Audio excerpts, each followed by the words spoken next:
Hello mga kanani! Sa video na ito, tuturo ko sa inyo kung paano kumuha ng Payment Reference Number or PRN sa SSS para makapagbayad tayo ng monthly contribution kahit nasa ibang bansa tayo. Pero bago yan, huwag niyo munang kalimutang i-follow ang aking page.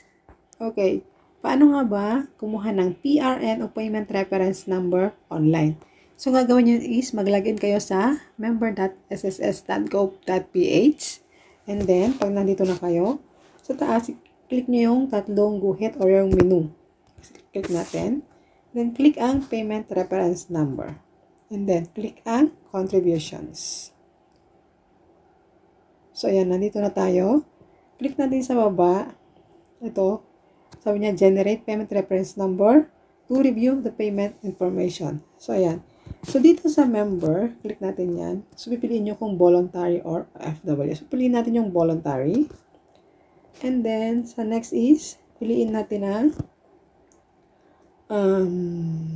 kung ilang buwan ang babayaran natin. So, September mabayaran natin, set natin.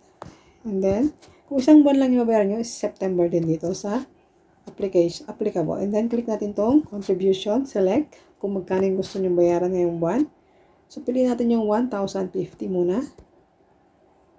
And then, ayan. So, nandito na agad yung na-generate na PRN. So, nakalagay dito is September 25, 2025 to September 2025. Ang due date niya is October 31 pa naman mga sis. So, para ma-generate natin yan, umakuha natin ito, click natin yung PDF. So, ayan, na-save na siya. So, para ma-review natin, click natin itong arrow.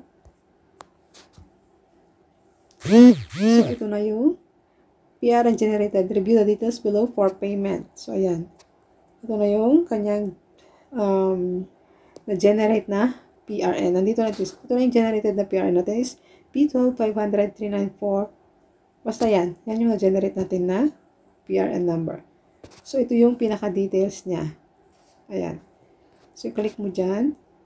Members, voluntary. Ayan. Magkano mabayaran mo. Ayan. So, yan yan. Yung babayaran is 1,050. Ang due date niya is October 31. So, pwede mo siyang bayaran sa October 31 pa mga sis.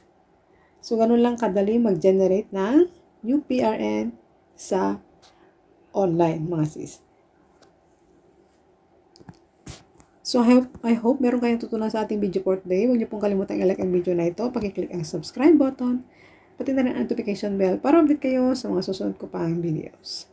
See you in my next videos. Bye!